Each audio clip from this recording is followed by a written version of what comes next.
Top Med Talk. Well, hello, I'm Desiree Chappell, and this is Top Med Talk. We're coming to you live from the American Association of Nurse Anesthetists 2019 Annual Congress here in Chicago, Illinois. AANA 2019 is a gathering of over 3,000 certified registered nurse anesthetists, or CRNAs, for the largest networking and educational event in nurse anesthesia. This year, the AANA has partnered with Top Med Talk to bring the meeting to our listeners. Now, over the course of 3 days, we're going to be sitting down with presenters, AANA leadership, and delegates to discuss hot topics in the CRNA community and anesthesia practice in general. And I'm joined today by my co-host and editor-in-chief, Monty Mythen. Hello, Monty. How are you? I'm good. We have two special guests with us that we're going to be talking about substance use disorder and the peer support and empathetic information resource, and that is through the AANA. And so we have Rodrigo Garcia, who is a CRNA and CEO of the Parkdale Center in Indiana. And we have Linda Stone, who is with the Raleigh School of Nurse Anesthesia. And currently, she is with the peer assistant group for CRNAs and SRNAs through the AANA. Guys, both, thank you so much for sitting down and joining us today on Top Med Talk. We really appreciate it. Yeah, thank you so much for having us. Yeah. So I think that the topic of substance use within our profession of anesthesia and CRNA specifically, I think is a very important topic that we should all be talking a lot more about, and I'm glad that we were able to sit down with you guys. So just to start off, can you give us a little bit of background about your history and your involvement with the AANA, the peer assistant programs, Linda? Well, yes, I've actually been involved with peer assistance through the AANA since 2009. I have been on the committee, the Peer Assistance Advisors Committee, and I've been the chair since 2012.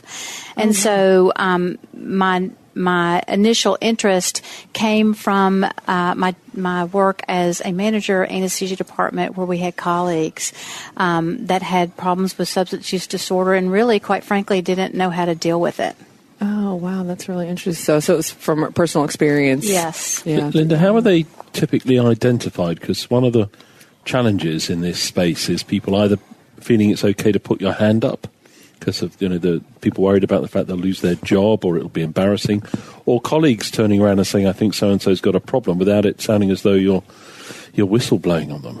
Well, that's an interesting question, Monty. I think that there still exists that fear from colleagues of saying something because they are afraid that they'll get the person in trouble, when actually what we're trying to promote is that you're really saving their life. So if there's something that is an issue, if you bring it forward, then we can investigate it, and if it's not a problem, it's going to work out to not be one. But if they have a problem, then we want to get them help, and certainly into treatment as soon as possible. And do you have guidelines now from the AANA, for example? Because we have those now in the UK, which have helped a lot. So you can look up and it says the Association of Anaesthetists in the UK with our Royal Colleges have said in this guideline that it's your responsibility to put your hand up, or it's your responsibility to say, I think my friend has a problem. And it clearly states in it that if you do that, you will be supported. You will not be, you will not be hounded out. It says that we promise you that you will be helped and supported, and it's a good thing to do. Yeah. Do you have that here?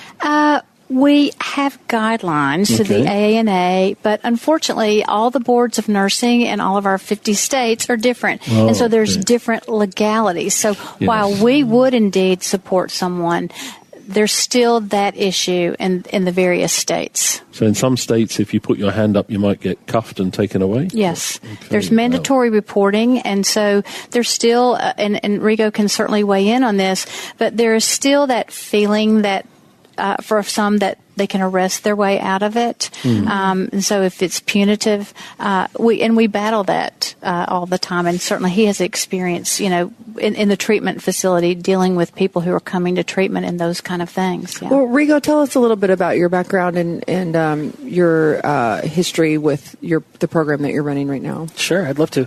So my name is Rodrigo Garcia. I'm practicing CRNA since 2004. I come from Indiana. Practice now currently in a small community access, critical access hospital, very small town. But very shortly after I graduated from school in 2004, I got an injury playing baseball. Broke my ankle, required surgery, a prescription, and the rest of the story is repeated hundreds and hundreds of times a year by our providers and healthcare professionals in general. I got physically dependent on the medications, and that's what my real first experience was, a very personal one, battling this addiction with access to all this medication, very limited access to help or assistance or support. And Monty, to your point, the thought of raising my hand and asking for help was the last thing I would ever do. I had 15 other options, try to wean myself off, try to detox myself, try to pray it out. There were many other options that seemed a lot more reasonable and effective than raising my hand because of what you see. You see people getting arrested and getting punished and affixed with the scarlet letter of addiction that, how do you hire an opioid-addicted anesthesia provider in the future, for example? So it's a very shaming disease, and that's really when I changed my career profession and put me into this trajectory of wanting to do something more. I first found out about the peer assistance and the wellness with the AANA about 2 years after I needed it. But once I found it and I found out what this group of people on their own dime and on their own time, with their own efforts, with their various experiences and backgrounds, what they were doing to help people they couldn't help themselves, I said, I want to be part of this as well. So we opened up Parkdale Center in 2015, and we've treated more healthcare professionals than anybody in the state of Indiana. And it's just, it's bittersweet to open up a treatment center with a very specific demographics of healthcare professionals or the highly accountable professionals, and to be as busy as we are. Can I take you back to your injury for a moment? Because we've concentrated a lot in the last year on Top Med Talk on opioid prescribing as practitioners and whether it's a habit that we need to kick. Do you think that you were over-prescribed at the time, or do you think it was something that was inevitably going to happen? So did they send you over the sack full of drugs so it all became a little bit too easy to keep taking them? No, they didn't. It seemed very appropriate, and I think I was a little bit fooled by this overconfidence that I have that I'm an expert in the field. Yes. I know how to manage pain medication. It's a prescription. It's a legal prescription from a physician, so they must know what they're talking about. In addition to my expertise in how to use the medication, addiction was the absolute last thing I thought would ever happen to me. Because you thought you'd recognize it and you could manage Absolutely. it, not a problem. We're all taught that when we're young, what addiction looks like. And unfortunately, what we're taught about what addiction looks like isn't not what addiction looks like today. So I'm looking for, the degenerate that lives underneath the bridge and has the brown paper bag, and that's what the non-productive member of society. But we know that it couldn't be further from the truth. Yeah, especially in our profession, the functionality of a lot of people, a lot of addicts, it's pretty profound that it can happen, and that you can become addicted and still do our job and function, just high functioning. I've got one last question on this. Do you think the type of medicine you were prescribed made a difference as well? In hindsight, absolutely. And in hindsight, the ease of what I was able to get the medication, so it was a phone call away, hey, this still hurts. I just had surgery. And it was, a colleague, a friend, somebody in the industry. It was very easily written here, well, okay, you know what you're doing. You're an advanced practice provider. You don't look like an addict. Here's another prescription. And the physical dependency to the medication came way before the psychological addiction set in. Wow. Rigo, thank you so much for sharing that story. That's really, the fact that you share that with us, that's very important, but for our listeners too. Linda, can you tell us a little bit about the peer assistant program, kind of dive in a little bit deeper about what's available and what are the resources available to CRNAs? Yes, absolutely. Well, it actually began in 1983. The AANA has really been a leader in peer support for many, many years. But, we've come a very long way. At that time, we had resources and there was a lot of information there, but again, we didn't have the internet. So if you think about it, there was no Google, there was no this, there was no that.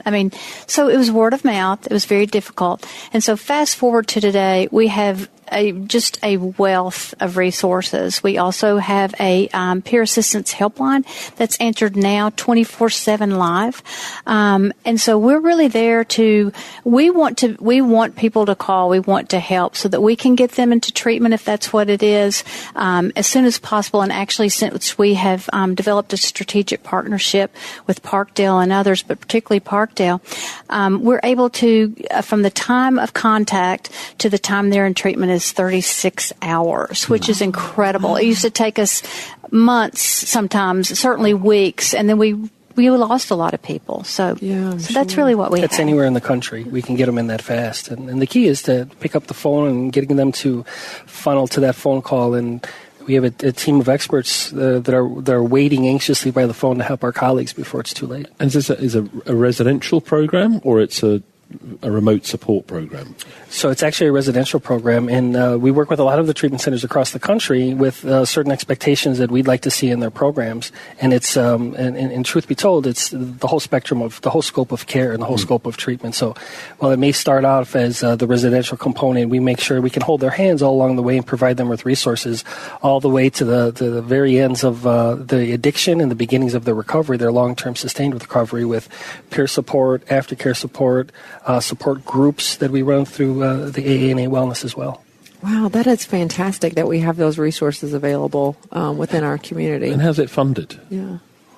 It's funded off of Linda and the rest of the folks that we work with. It's funded by their volunteer hours and their volunteer time and their dedication to the cause. We've all, and can tell you stories that we don't like to share with folks that we have lost along the way that needed nothing more than someone to answer the phone. Wow.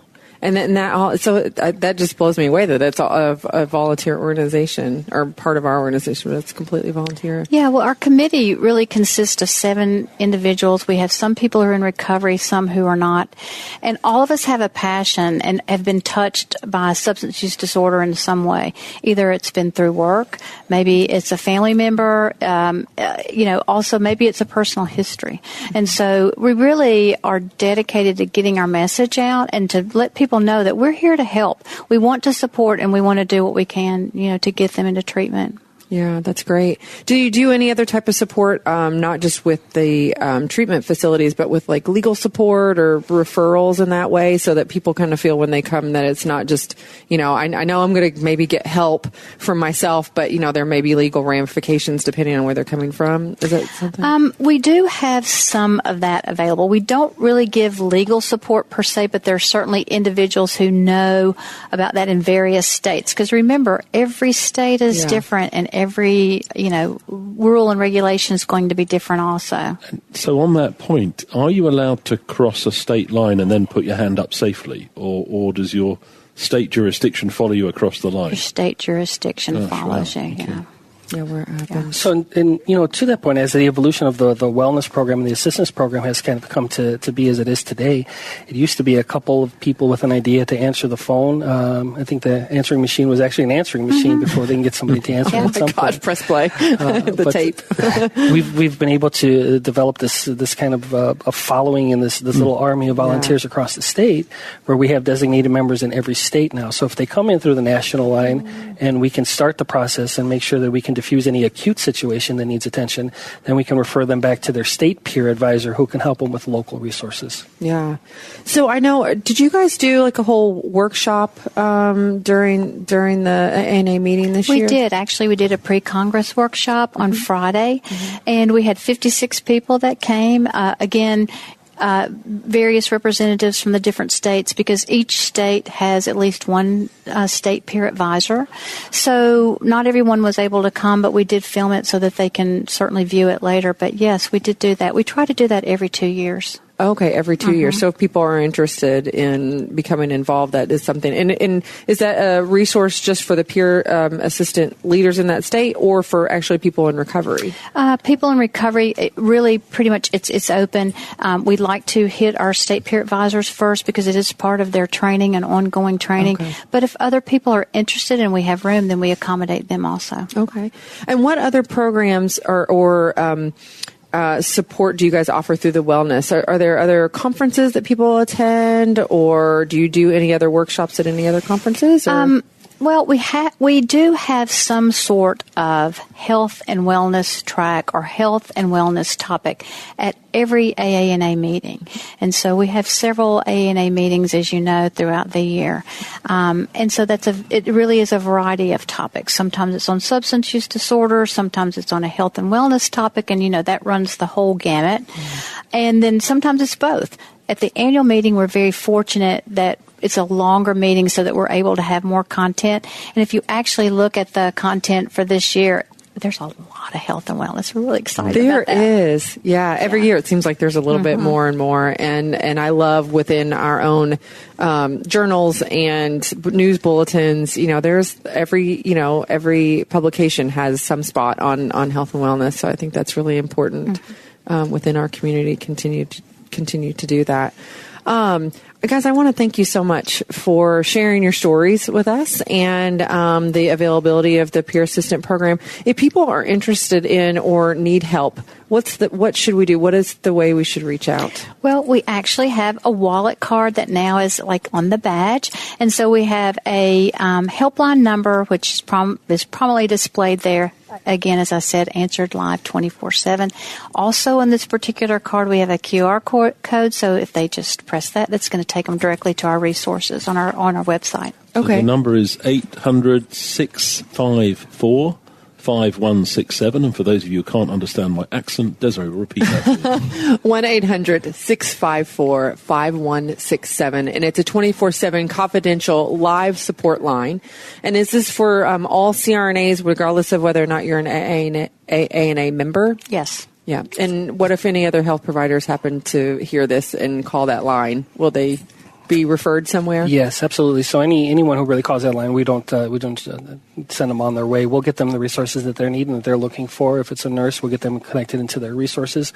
And if we have any CRNAs that call, whether they need the help themselves or they have a colleague or they have a friend or a family member, an employer, we'll help them all. Oh, fantastic. Thank you guys so much. Thank you for all the work that you're doing within our CRNA community and with the greater, healthcare community. And all the volunteers who are helping. And all the volunteers. If you're listening, strong, important, really important work. Thank you. Absolutely. And we encourage anyone that's listening to this program, if you have or are struggling with any sort of substance use problems or any other problems, to reach out and ask for help, I think is the biggest message that we can put out there. So thank you guys again for sitting down. Thanks for listening. Cheers. Top Med Talk. Thanks for downloading Top Med Talk. Don't forget to subscribe via your podcatcher. Don't forget to check us out on social media. We're on Twitter, Facebook, LinkedIn, and YouTube. And also, don't forget, Top Med Talk is the broadcasting arm of EBPOM, Evidence-Based Perioperative Medicine. We'd love you to find out more about that. If you check out ebpom.org, you can find low prices on some of the conferences we're organising around the world. Many of them are virtual and don't even involve you leaving your own home. Check out ebpom.org now.